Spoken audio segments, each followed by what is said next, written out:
Oke, jadi benar ya, kalian pengen jadi fisikawan dan belajar teknologi dengan benar? Ya? Oke. Yang pertama kalian harus ingat bahwa butuh waktu lama untuk mempelajarinya. Sekarang kalian SMP, nanti SMA, masuk universitas, S1 mungkin, S2 dan S3. Kenapa butuh waktu sedemikian lama? Itu lebih dari 10 tahun kan? Jawabannya adalah karena banyak sekali pengetahuan manusia yang sudah kita kumpulkan sejak 500 tahun terakhir. Berita baiknya, pengetahuan manusia di fisika itu terangkum dengan baik dalam bentuk hukum-hukum yang bisa dipelajari dan dipahami. Tetapi tetap butuh waktu lama untuk mempelajarinya karena fisika banyak menggunakan matematika sebagai bahasa yang formal dan universal, dan juga fisika sangat berhubungan dengan ilmu-ilmu lainnya. Saat ini fisika juga berhubungan dengan ilmu seperti IT, software, komputer yang kalian pakai sehari-hari, dan juga berhubungan dengan banyak alat-alat pengukuran, dan juga berhubungan dengan ilmu data, bagaimana kita mengelola data hasil pengukuran untuk dicari pola-pola dalam data tersebut. Mungkin kalian bertanya ya, bisa nggak sih fisika itu kita ajarkan dengan langsung aja jelaskan hukum-hukumnya, serta contoh-contoh penggunaan hukum tersebut seperti saat belajar matematika? Jawabannya tidak, karena banyak alasan. Yang pertama, karena kita belum tahu semua hukum yang ada. Pengetahuan manusia masih sangat terbatas karena banyak hal. Bisa jadi karena alat pengukurannya atau eksperimen kita belum ada. Bisa jadi juga karena kita memang belum tahu atau belum menemukan pola-pola hukum alam. Setelah kita mempelajari fenomena-fenomena alam, untuk menjelaskan fenomena tersebut dengan kata-kata yang tepat, itu membutuhkan bahasa matematika yang kadang cukup rumit. Kalian akan butuh latihan yang cukup lama agar setiap kata dalam penjelasan itu menjadi berarti. Banyak orang di luar sana menggunakan kata-kata yang mungkin mereka tidak mengerti, tapi untuk belajar fisika, setiap kata dan konsep harus benar-benar kalian pahami. Kalian harus belajar membedakan apa itu memahami atau understanding, dan apa itu mengingat atau menghafal. Dalam belajar fisika, sebaiknya yang kalian kejar adalah pemahaman. Alasan yang ketiga adalah karena prinsip utama fisika, yaitu validasi dari pengetahuan yang kita nyatakan sebagai hukum.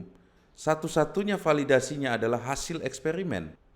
Jadi kita membangun pengetahuan dari eksperimen, dan itu adalah sumber dari hukum-hukum alam yang kita buat. Tapi kadangkala kita juga menggunakan imajinasi kreatif kita sebagai manusia, yaitu untuk menebak dengan benar struktur atau pola-pola di dalam alam. Ini kita bisa menggunakan matematika.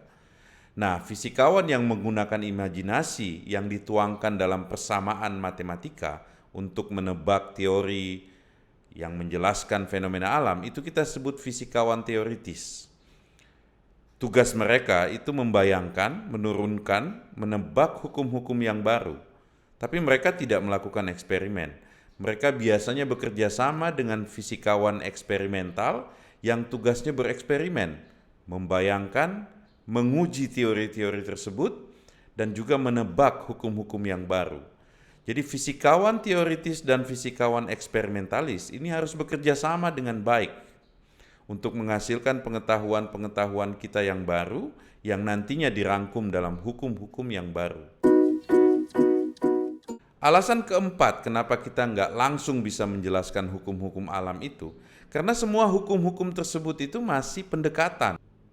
Biasanya awalnya kita salah, terus nantinya kita bisa benerin. Eksperimen sebenarnya tidak pernah salah, tapi eksperimen bisa tidak akurat karena keterbatasan alat. Salah satu contoh ya, pertama kali kita belajar mengenai pengukuran massa dari teori mekanika Sir Isaac Newton. Asumsi awal kita adalah bahwa massa suatu benda itu tetap dan tidak berubah. Tapi ternyata setelah 100 tahun kita bereksperimen, baru kemudian kita tahu bahwa massa benda itu bergantung pada kecepatannya. Menarik sekali, Ternyata massa benda itu bertambah ketika benda itu bergerak mendekati kecepatan cahaya. Tapi bagaimana kita menentukan hukumnya? Bisa nggak kita ngomong bahwa massa benda adalah variabel yang berubah terhadap kecepatan benda? Untuk mendefinisikan hukum-hukum alam dengan kata-kata yang tepat, itu tidak mudah. Untuk contoh massa ini, kata-kata yang tepat adalah jika suatu objek bergerak dengan kecepatan lebih kecil dari 100 miles per detik, masanya konstan dalam 1/1.000.000. Tidak mudah kan untuk sampai ke kesimpulan itu? Alasan terakhir, yang kelima, mungkin filosofi sains yang kita pakai membuat hukum bisa jadi salah total. Kita tidak tahu tentang itu. Tapi kita harus terus mencari tahu dan merubahnya sesuai dengan zaman kita. Jadi gimana sih cara belajar fisika yang benar? Apakah dengan menjelaskan semua hukum-hukumnya dulu, dengan semua persamaan matematikanya, dan semua konsep-konsepnya yang sulit? Atau dengan benar-benar mempelajari pendekatan-pendekatannya dulu, walaupun tidak akurat, tapi pengetahuannya sudah fix? Banyak perdebatan mengenai cara mengajar fisika yang benar, tapi ada yang saya selalu ikutin adalah teknik belajar dari Richard Feynman.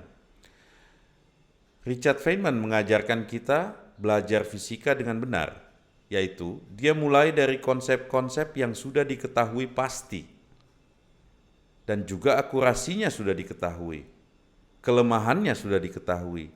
Setelah itu, dia mengajarkan banyak konsep-konsep lainnya yang menjelaskan banyak fenomena-fenomena berdasarkan pengetahuan sebelumnya. Saat kita udah belajar lebih banyak, kita bisa memperbaharui pemahaman kita untuk lebih mengikuti perkembangan terakhir. Richard Feynman adalah nobelis fisika yang sangat terkenal. Dia terkenal karena dia bisa mengajarkan fisika dengan cara yang sangat indah. Salah satu teknik belajarnya ini terkenal disebut dengan nama Feynman Technique. Teknik ini selalu saya terapkan dari kecil. Sebenarnya caranya gampang. Setiap kali mempelajari topik baru, cari semua konsep-konsep utama mengenai topik itu. Daftarkan semua konsep itu, bikin table. Tandai setiap baris dalam table itu menjadi status tidak mengerti, setengah mengerti, dan mengerti penuh. Jadi ada 3 statusnya. Tidak mengerti, setengah mengerti, dan mengerti penuh.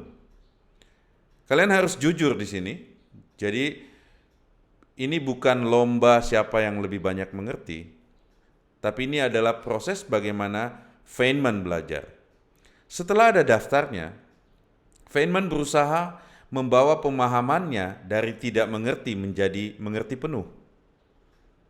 Dan yang menarik, jika dia sudah mengerti penuh, dia bisa menjelaskan topik itu ke siapapun, termasuk anak kecil. Feynman teknik ini terbukti sangat baik untuk diterapkan. Jika kita mengerti sesuatu dengan penuh, kita bisa menjelaskannya ke orang lain dengan bahasa yang sederhana. Feynman tidak pernah menggunakan kata-kata yang susah, yang orang lain tidak mengerti. Dia selalu memilih kata-kata yang gampang dimengerti sehingga semua orang bisa belajar. Sebelum kita lanjut belajar fisika, tugas kalian minggu ini adalah mempelajari tentang Richard Feynman. Ada di Wikipedia, kalian baca, mungkin juga kalian bisa cari bukunya di Gramedia. Dan juga pelajarin tentang Feynman Technique, banyak di YouTube. Dan ceritakan kembali apa itu Feynman Technique. Oke? Selamat belajar.